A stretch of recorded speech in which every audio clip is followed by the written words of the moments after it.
Good evening, everyone. Welcome.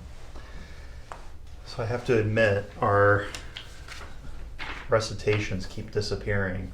I think. Oh, do you guys all have yours? I have one, yes. Oh. I keep it in my book, Okay. so I always have it. I'm gonna next week. I'm gonna print more just in case, because I always seem to forget mine. But I found one, so great. All right. So start with our opening Gatha, and then we'll do a short sitting.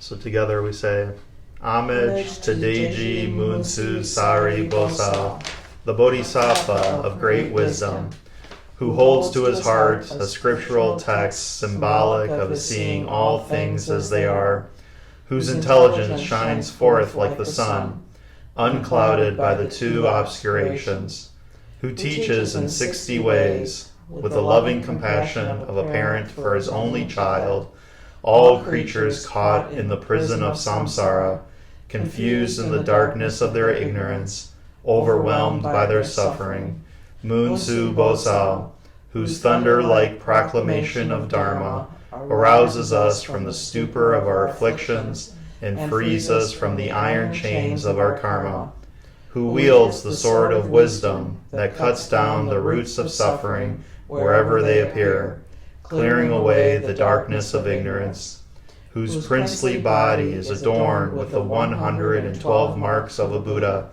who has completed the stages achieving the highest perfection of a bodhisattva, who has been pure from the beginning. We pay homage to you, Deji Munsu Sari Bosal. Om Maravasha Nadi. Om Maravasha Nadi. Om Maravasha Nadi.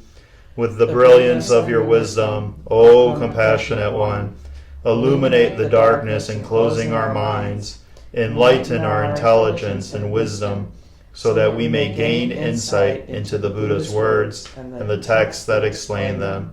Namu Deji Munsu Sari Bosal. Namu Deji Munsu Sari Bosal. Namu Deji Munsu Sari Bosal.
So this week, we're on chapter 5, the Immature.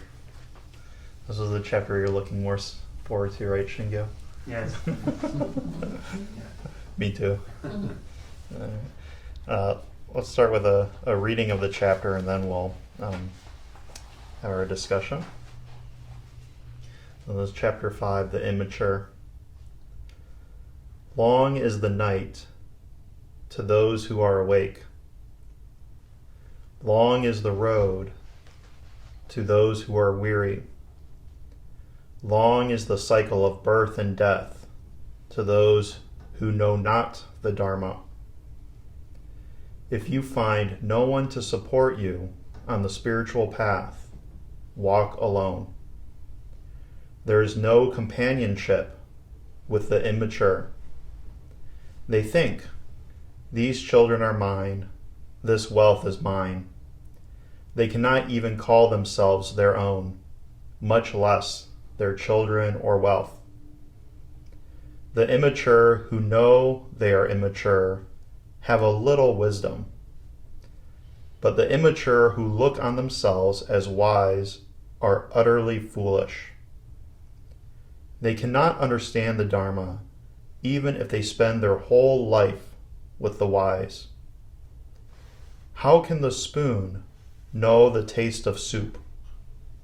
If the mature spend even a short time with the wise, they will understand Dharma, just as the tongue knows the taste of soup. The immature are their own enemies, doing selfish deeds which will bring them sorrow. That deed is selfish, which brings remorse and suffering in its wake. But good is that deed which brings no remorse, only happiness in its wake. Sweet are selfish deeds to the immature until they see the results. When they see the results, they suffer. Even if they fast month after month, eating with only the tip of a blade of grass, they are not worth a 16th part of one who truly understands Dharma. As fresh milk needs time to curdle, a selfish deed takes time to bring sorrow in its wake. Like fire smoldering under the ashes, slowly does it burn the immature. Even if they pick up a little knowledge, the immature misuse it and break their heads instead of benefiting from it. The immature go after false prestige, precedence of fellow monks, power in the monasteries, and praise from all. Listen, monks and householders, I can do this, I can do that. I am right and you are wrong. Thus their pride and passion increase.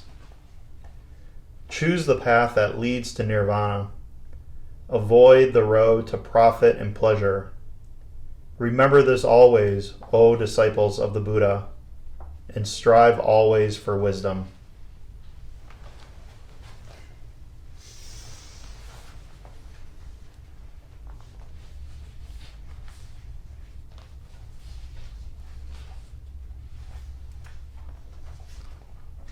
About 15 verses in this chapter.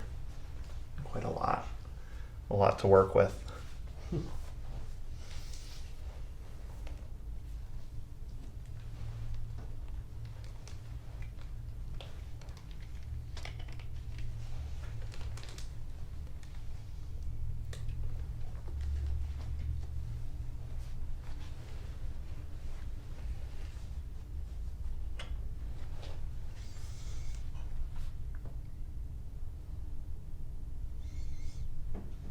I can kind of resonate with the very first part of the first verse today, especially long is the night to those who are awake.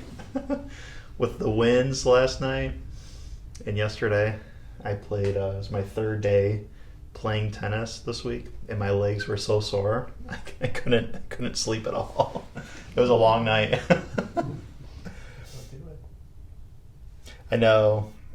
So it's interesting setting up this chapter, something that is really, I think, an easy entry point to relate to, right?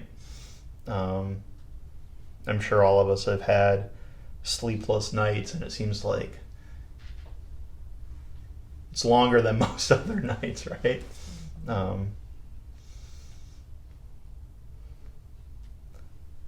And long is the road to those who are weary. Similar kind of idea, I think, there.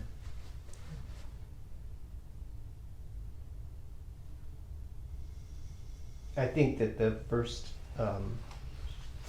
stanza there, long is the road to those who are weary, long is the cycle of birth and death. To those who know not the Dharma. I'm just thinking of life situations that we all have and have to roll through, right?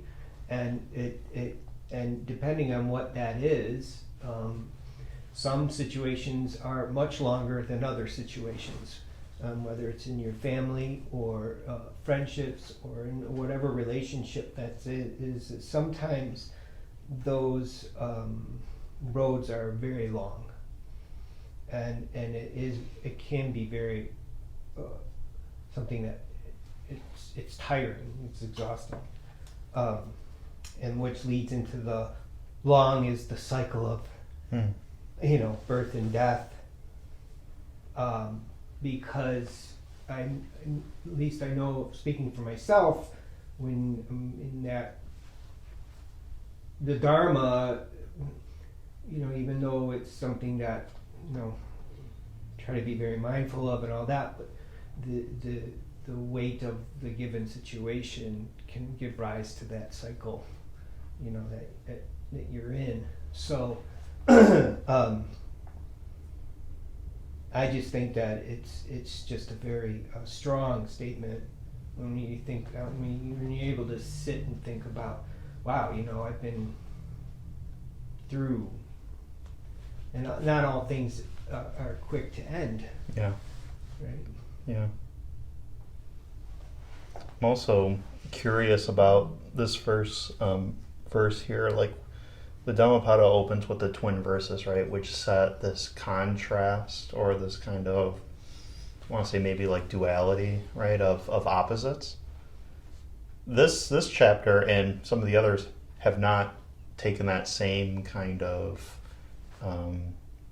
approach here. So I'm curious if you think the opposite is implied here or not.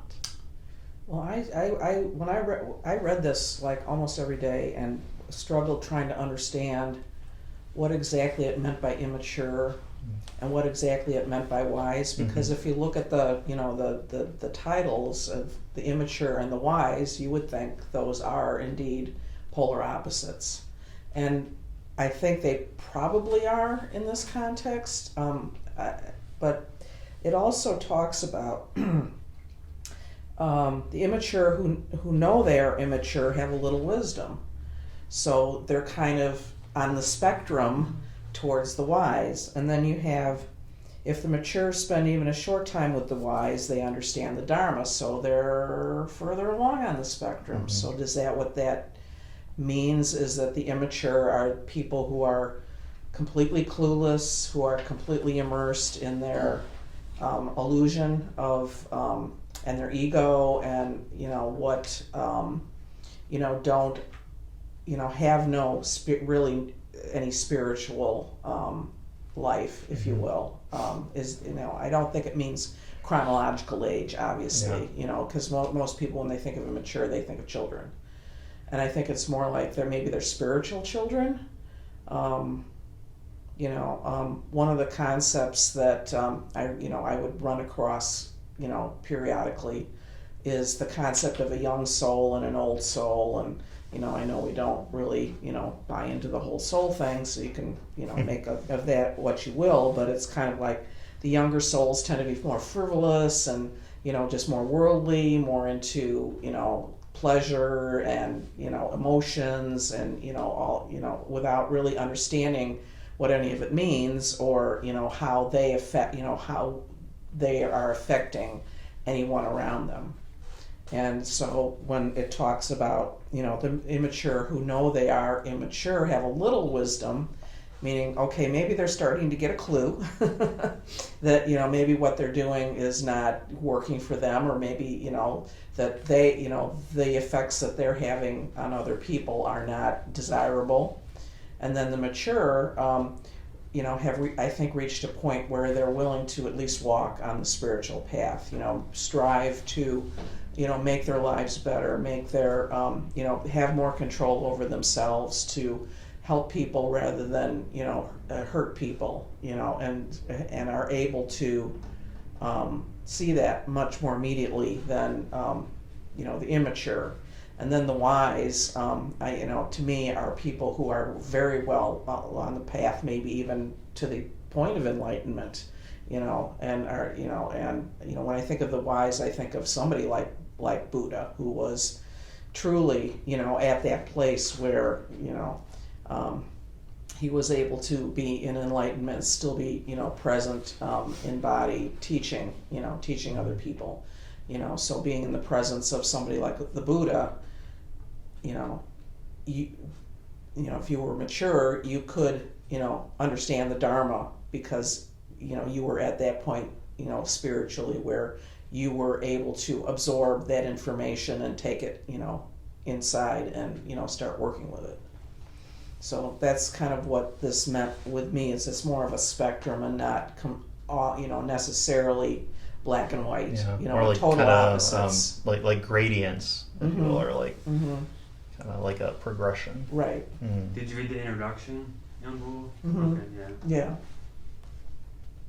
One thing I noticed was no mention of flowers at all. So That was last week. Right. That was last week. It's refreshing. We got no more flowers. Done with those flowers. Yeah. Something the immature would say, right? Yeah. Exactly. I'm just teasing. That part makes me think of, and I can't remember what the word is for when you don't know what you don't know. Like, I was gonna say most of us, but I guess I'll just speak for myself. Like, I know I don't know like things. Mhm. Like, it's real easy. I don't know cars. I don't know this. I don't know that. I Yeah. mean, there's a million things I don't know. But especially in reference to some political things, it's like there's some people, they don't even know that they don't know it. Yeah. Like, they think they know it and they don't know it. So that kind of resonated with the immature. Mm. Not necessarily that you have to be bad or something, but you don't even know that you don't know. No, it's Does kind that of make part sense? of the it's kind of part of that of ignorance, right? Ignorance Yeah. of ignorance. Right. And Not stupid, but ignorance. yeah, there's a concept that that we use in chaplaincy training in the hospital called the Johari window, Oh, which yeah, is I know that. you know that? Mhm. Yeah. So it's this concept that came out several decades ago, and it's still used in some teaching, circles. But basically, it's like think of like a 4-pane window or quadrants, right? So in like one quadrant, you have what you know kind of about yourself, that's kind of open, kind of public knowledge, so kind of shared common knowledge about yourself in some way. And then you have so that's like the public self, and then you have part of what's like the hidden or personal self, things you know about yourself but other people don't know. And then in another quadrant you have what other people maybe see about you or perceive about you or know about you, but you don't know, so it's known but not to you. And then there's that other space, what you don't know and nobody else knows. So it's kind of like mysterious, kind of black box kind of area, right? So like, how do you tap in to that space, because you don't even know what you don't know, and nobody else is seeing that part. So like the unconscious, unidentified part of your personality or identity or ego or whatever it is, right? It's interesting if you're in a group where what people know about you that you don't know about yourself, if they're willing to share them, Yeah. it can be like very shocking or enlightening or They're called Right. coworkers. yeah. It was actually, that's how I was introduced to her. It was at a workshop with coworkers, and so everybody was real anxious to share what they thought you didn't know about yourself. Sure. Yeah, that can be a kind of risky exercise. Yeah, right? yeah, exactly. Yeah. If you're not Hopefully receptive if to it's done in a safe space, right, Yeah, where the yeah. intention is that people engaging in something Trust like me, that. nobody or- told the boss what we thought. that's a fifth window, right? Yeah, Right. there is no safe. Hmm.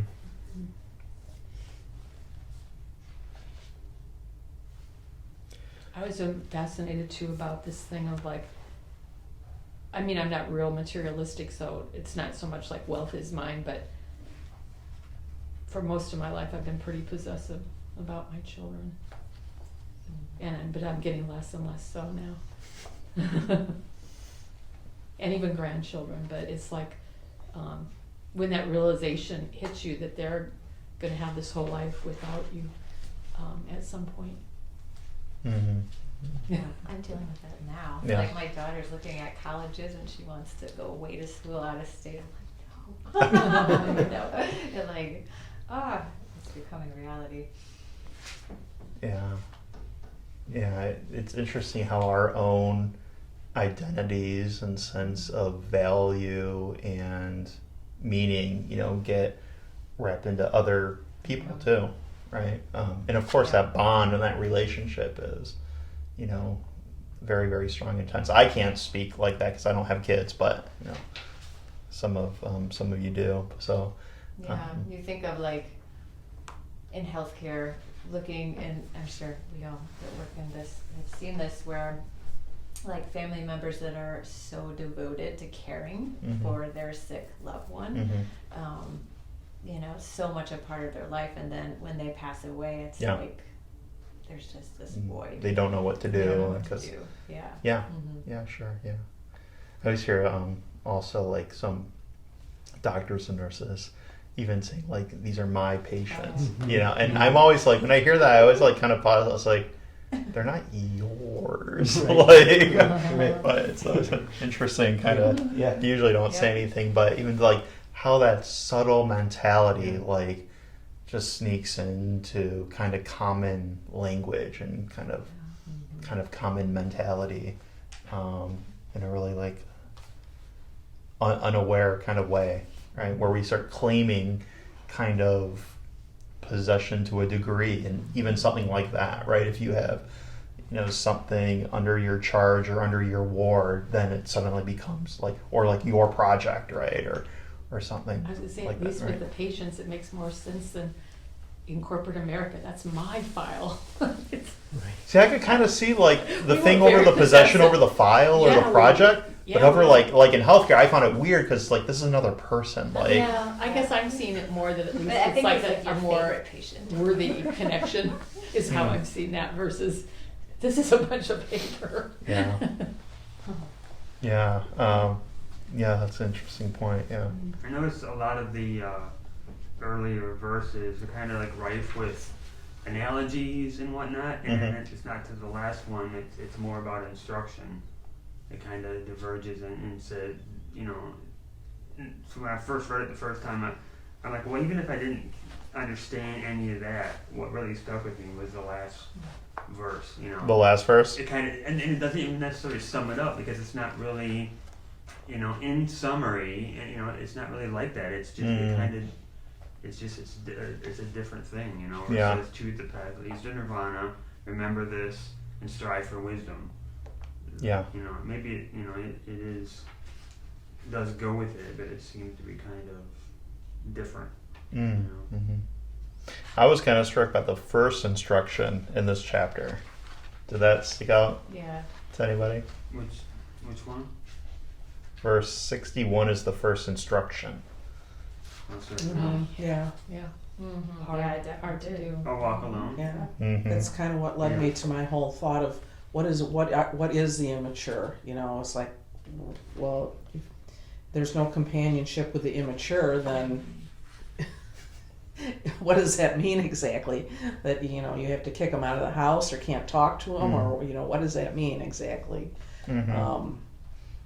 You know, Maybe because, you to know, we see all have them. people in our, you know, lives or in our acquaintance or that we work with, or, you know, whatever, that, you know, are obviously immature. So Yeah. what do you do about those people? I think maybe to see them for who they are, but also to like set healthy boundaries, and then, you know, it's choosing those wise, mindful Yeah. people to be maybe your teachers on the spiritual path. Yeah, I don't know, the term companionship, I maybe that means more like spiritual companionship than actual companionship. It seems to, in some ways, seemingly contradict other parts of, or other sutras in Buddhist teaching, talking about, you know, the whole idea of, like, one of the three jewels, sangha, of community, right? And I think we broaden that not only to mean the community of, you know, monks or Dharma teachers or people that have taken, you know, certain vows, but like of all life, of all, you know, humanity in some way. And that, and this is really saying, like, if you have to do it, like, walk alone, like, don't affiliate, you know, with those that aren't maybe on a noble path. And in some cases, I think that takes a degree of, like, discernment, of vulnerability, of maybe some kind of courage in some sense. So do you get the sense that these people are hopeless? I mean, that to me, that it just feels like wrong to, you know, consider, you know, people like that to be hopeless and unable to, you know, at least wake up to some extent. Kind of also kind of generating some friction with this idea of the bodhisattva path, right? Of putting others before oneself and helping other people to sacrifice, you know, oneself. So this seems to kind of like, how do we reconcile this? Has anybody noticed that, like in the Sangha, everybody comes pretty much alone? Nobody brings their significant others or their spouses. Most people, you know, most of us Yeah, have. So, no, I mean, every once in a while they'll show up at something or whatever. Astute observation. And no, I've thought of this a lot too. So maybe it means we're like, all of us are somewhat alone on our spiritual path from the relationships we have in the world. So maybe that's the part of alone. You're not necessarily alone of all these other people, but you're going to be a Buddhist even though nobody else you know is. I'm the only Buddhist in my family of Yeah, origin. exactly. So that's alone. I think all of us are somewhat walking the spiritual path alone from our worldly life, I guess, outside of the Sangha. So, I don't know. But it is, I mean, because in other religions, you know, they come together. Like. Yeah, we're kind of a different breed, huh? us American Buddhists. Huh? And I had, when I first started coming here, I had a partner at the time, and I brought him here, and he came for quite a while, and then he wouldn't come anymore. And I'm like, well, how come you won't come anymore? And, well, there are several different reasons, but he just did it, you know, for me for a while, and then it's just like, that's not for me, you know, and that was that. Mm-hmm. And it's not something you even like go along just to be there. It's like that different that you can't just like, oh, I'll just be there or whatever. Yeah. So.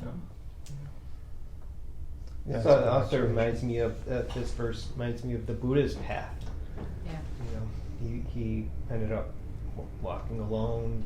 Mm-hmm. His father was angry with him, and, you know, his father was wanting him to be the prince and all of that, right?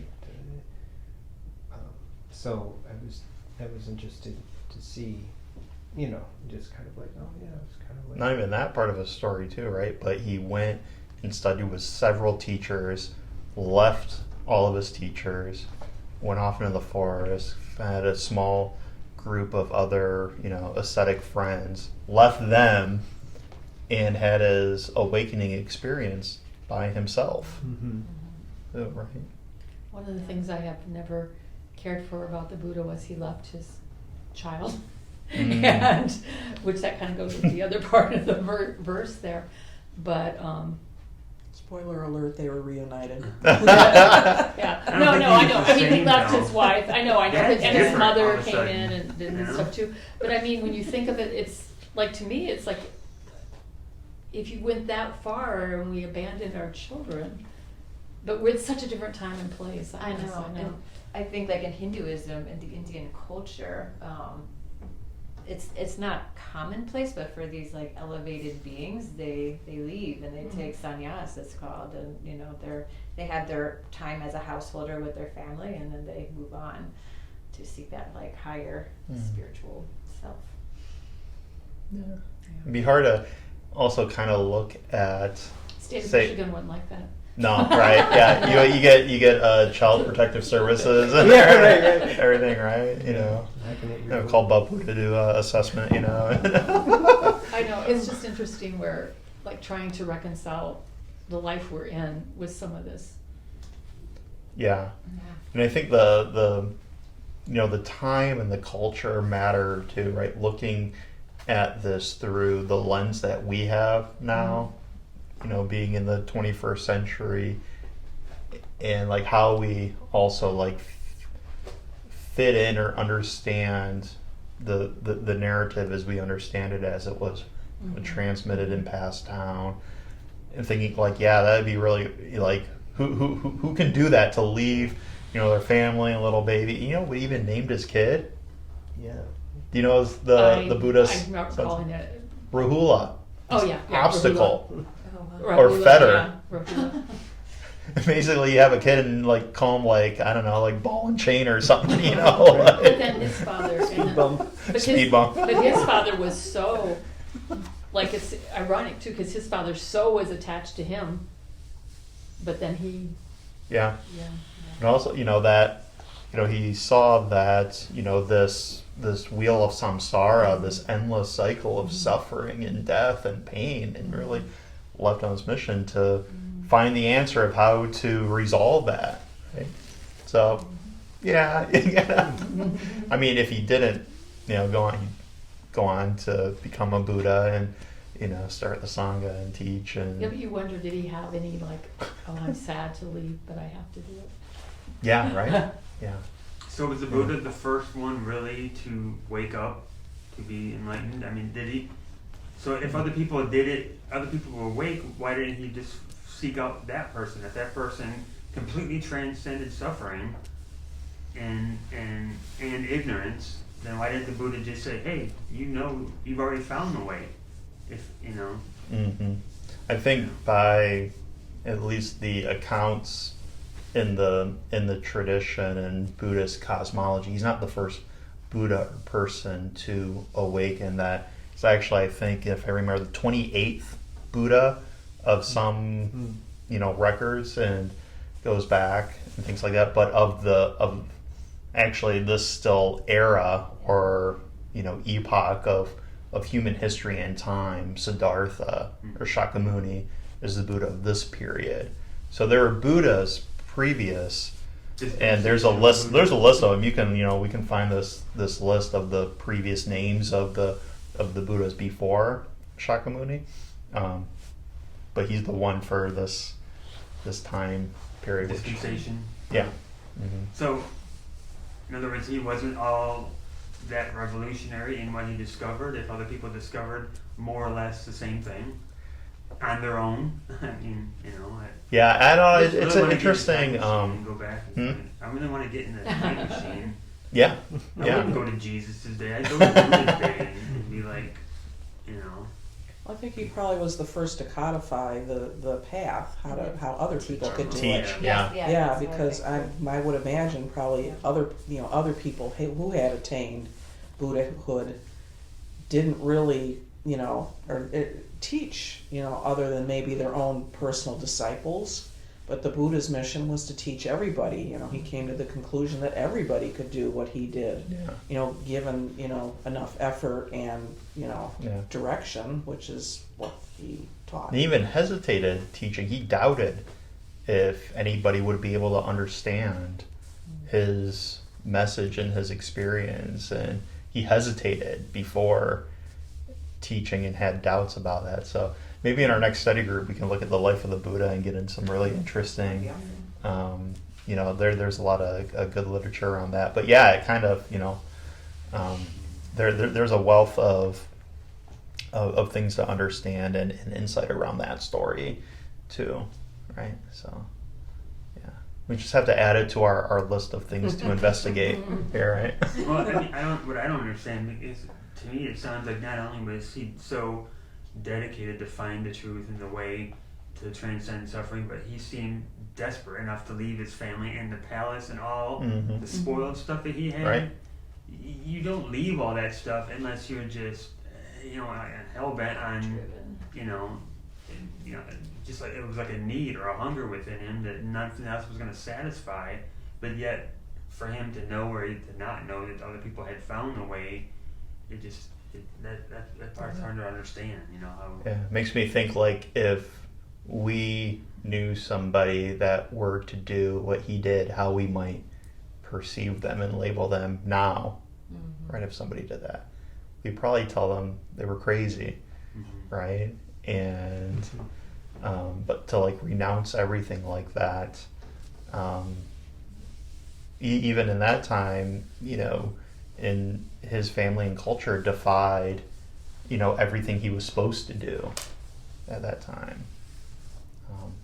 To sit there and say, I'm either gonna awake or I'm gonna die trying. Basically, you know, I'm not getting up until I've overcome, you know, the suffering and the ignorance and all that. I think there's probably more people doing that even now than we can imagine. Oh yeah. I think so. I mean, you hear about All like over. yogis that like, But even they're in the US. driven to go out to the cave Yeah. and meditate, even from a very young age, running away from their family. Yeah. But in Buddhism, like, do they believe in, like, more Hinduism, they believe in rebirth and like past lives, you know, cause you to like, you're like higher up on the level, and you know. But does Buddhism talk about that at all, like in the same way? It does. I mean, there's within different traditions and different, you know, schools of Buddhism. Yeah.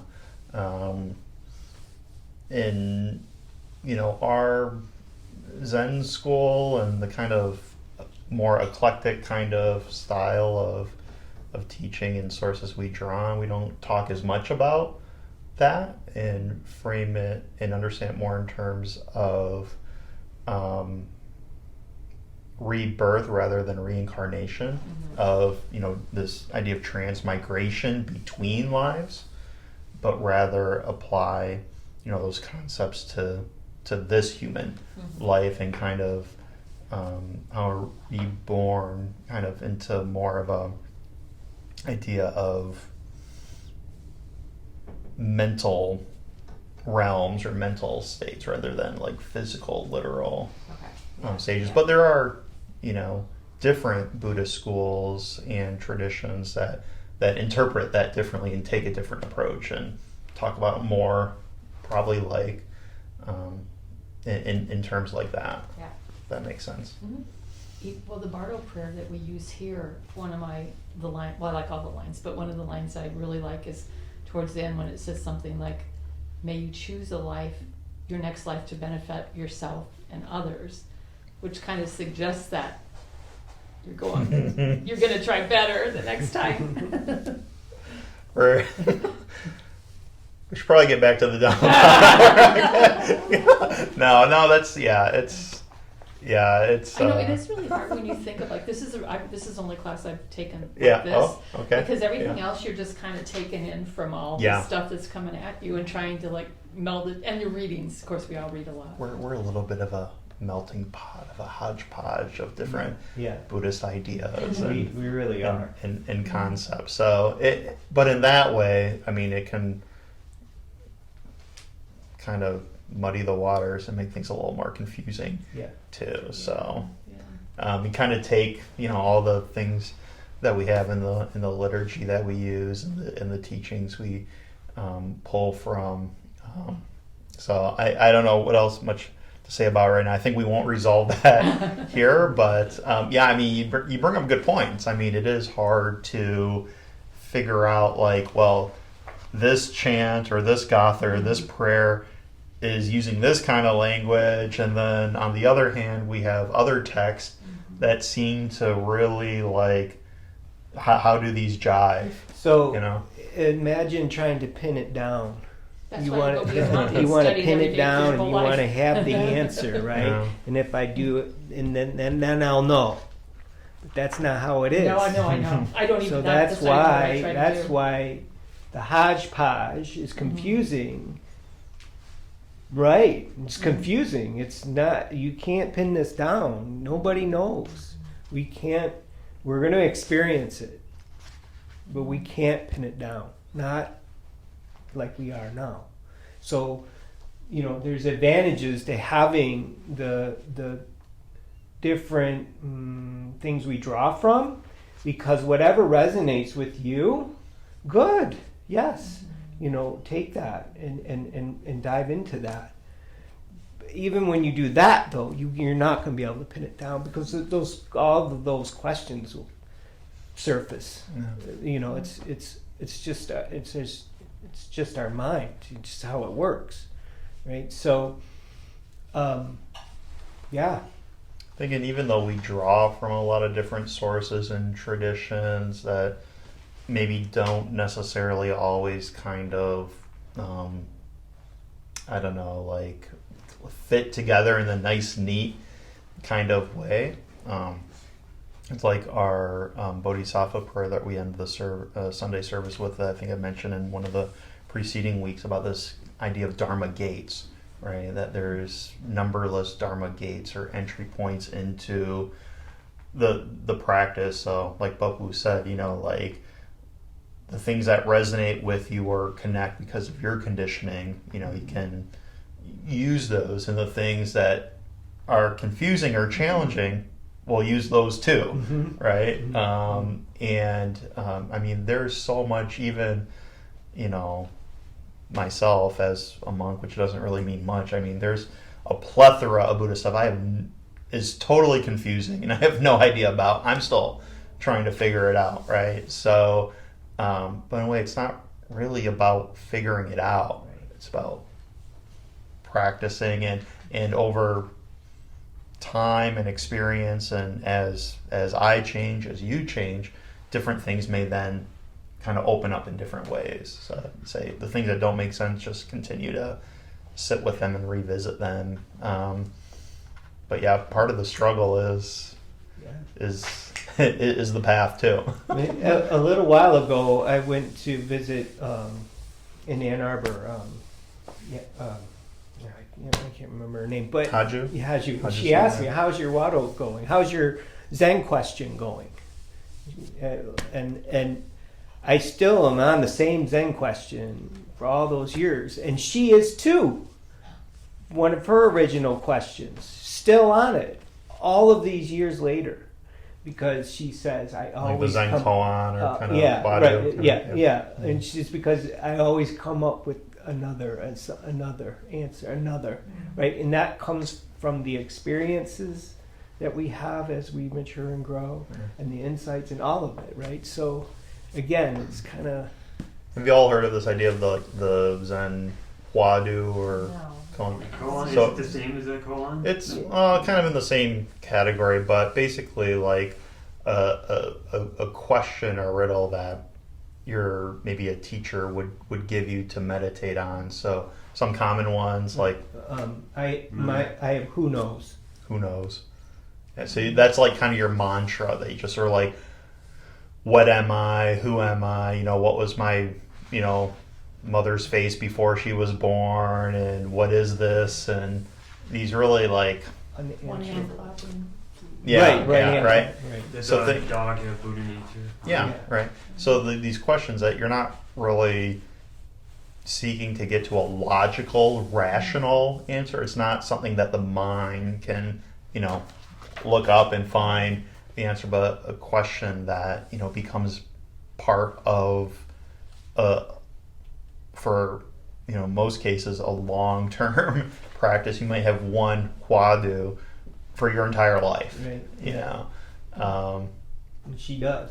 Yeah, And she, right. you know, And keep coming back to that. she has no problem with it. It's just that it was just because I was told her how frustrated, I'm like, I got this damn thing and I don't know what to do with it. And she goes, well, so do I. And she was kind of like, sitting with it. yeah. And Buddhists can be very persistent and kind of, I don't know. Honestly, I was talking about a conversation there that came up about resilience. Oh, it was I was teaching a seminar with the chaplain students yesterday, and somebody had a paper they were reviewing or a concept about resilience, and posed a question to the group like, what does resilience look like in your spiritual tradition, or how does your religious path, what kind of aspects of it are about resilience. So I was thinking about this, and there's this other Zen teaching, I forget exactly what it's called, but it has 3 parts, and it's great effort, great faith, and great doubt being part, and I forget what it's called. It's got a name for this grouping of do you know what it is? You remember what it is? I was just thinking that the 3-4 R's or I don't know, it's something, but I know what you're talking about. Yeah, but one of them being this kind of idea of great doubt, right? And in kind of common vernacular in other traditions, usually doubts has a negative connotation, like it's bad. It represents uncertainty or unknowing. But in Buddhism, and especially in Zen, it doesn't have a negative connotation or valence, right? It's this doubt that's this motivator or fuel to practice, and this unknowing or uncertainty is the drive, right, of investigation, like the Buddha talked about in the Kalama Sutta, which is always famously kind of cited as kind of to seek out for yourself through your own experience, generate your own knowledge. Don't look for it from other teachers or books or traditions or scriptures. Verify for yourself. So I think especially for a lot of American Buddhist groups have taken this as kind of the mantle or the preeminent Buddhist sutra quote, right? So yeah, I think we're at the top of the hour, and we didn't get very far in the chapter yet, You're right? gonna be teaching this for 5 Immature, years. right? You're going to be teaching this for 5 years. This might take a while. What do you all think? Because it's hard to herd Buddhists, huh? yeah, right. I think we really only even dug into, I feel 2 or 3 verses out of the 15 here. Do you all want to stay with chapter 5 or maybe one more? I feel like there's a lot here. Yeah. Is that okay with everyone? Keep working on this chapter one more week. There's more we can kind of discuss. Yeah, because it gets into selfishness. And all kinds of good stuff, juicy huh? stuff. A lot of more. Okay, so let's stay on chapter 5 for one more week at least, and we'll do that. So let's just close out with a short, maybe 5-minute sitting, and then we'll do our closing gatha afterwards.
their closing wrap up.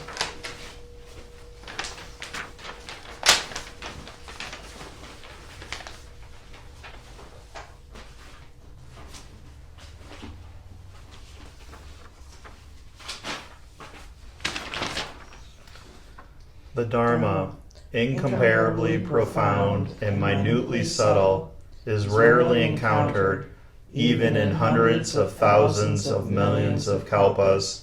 Now we see this, hear this, receive and maintain this.